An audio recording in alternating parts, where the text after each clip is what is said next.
Hello everyone and welcome to our channel AKU Explanations. So today I am going to start with part 2 of Matter in Our Surrounding, and I hope that you must have watched part 1 before starting with part 2. So in our last slide we saw that how particles are evidence of matter. That means we proved that how matters are composed of particles. And we did one experiment of potassium permanganate that was dissolving a solid in a liquid. And today I will start with the second experiment, that is mixing of two gases. In this experiment I am taking two jars. In first jar I am having air which is colorless. Of course, you know that if a jar is empty, that means it is containing air, and you cannot see air because air is colorless. In second jar, we are having bromine vapor. And what is the color of bromine vapor? That is red, brown. So since it is having color, so you can easily see bromine vapor. Bromine, you all know, is just an element, and vapors of bromine are colored. And what is their color? Red and brown. So we are going to invert this air jar onto this bromine vapor jar, somewhat like this. This will be your air jar and this will be a bromine jar. You can see here how I have drawn the diagram. This is your air jar and this is your bromine vapor jar. And after some time, what you are going to notice that the color of this red brown, which was of bromine vapor, is also visible in the air jar, which was colorless.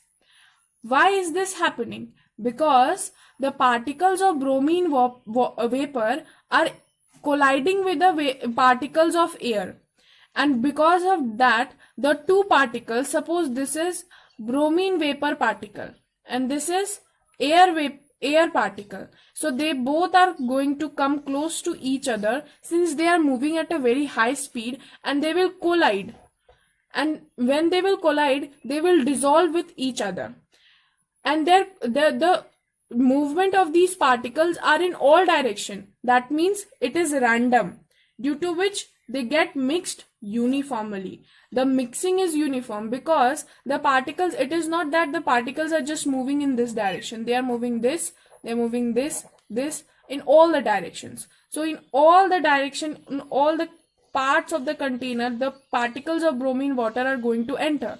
Hence, both the two jars are now going to get the color of red, brown.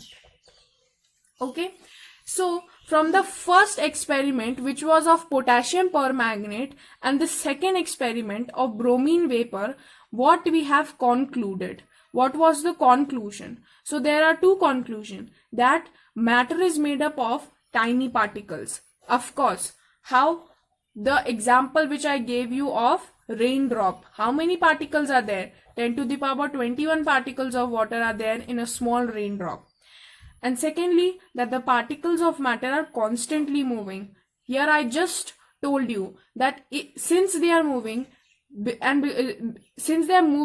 and that is the main reason why mixing is happening here. Okay.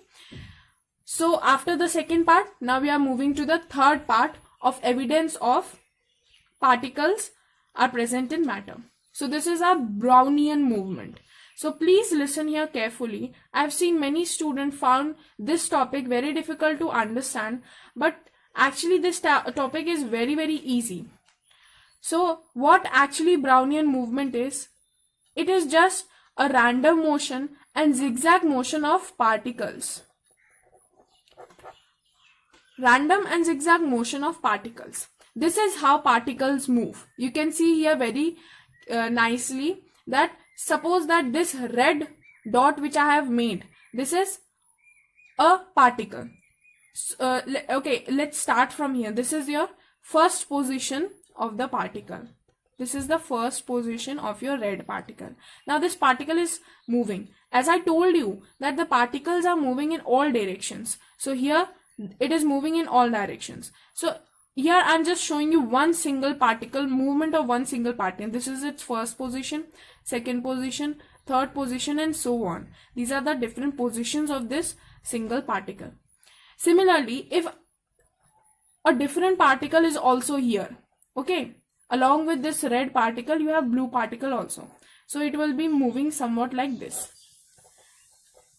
So since it is moving, obviously it is going to somewhere or the other, this blue particle is going to collide with this red particle, and when they will collide, mixing will occur. So that we saw in the other experiments which I have told you. So here we have a definition of Brownian movement, which is given what? The zigzag movement of small particles suspended in a liquid or gas is called Brownian movement.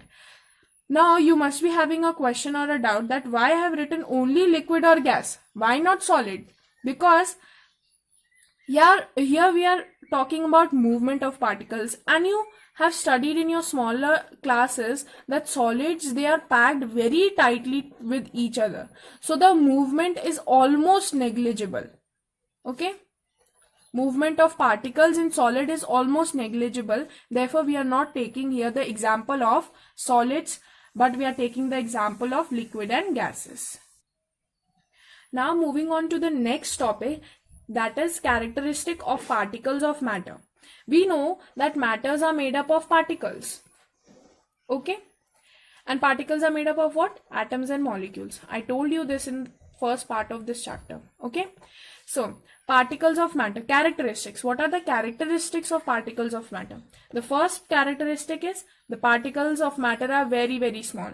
Obviously, again, going to the same example, the raindrop having 10 to the power 21 10 to the power 21 particles of water. So of course, since 10 to the power 21 means 21 times 0, this is the amount of particles which are present in just a small raindrop. So of course, particles of matter are very, very small.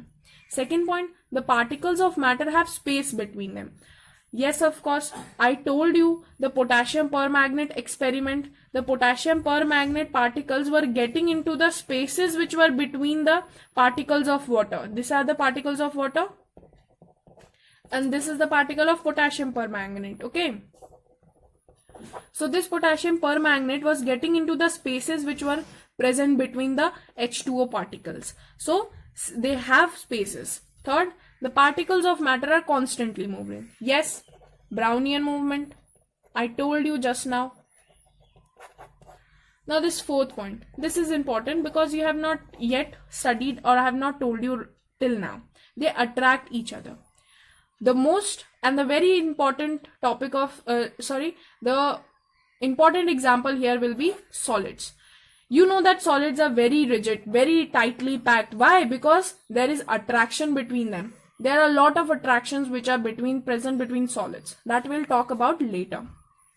Moving to the next topic, that is rigid and fluid. Rigid means what? Unbending. Fluid means what? Materials which can flow. What are the materials which can flow? Gases and liquids. What is the property which allows gases and liquid to flow? That is called fluidity. What is the definition of fluidity? The characteristic of liquids and gases of flowing easily is called fluidity. This part, I hope you all are going to see the part 3. Thank you, and please like, subscribe and share our channel.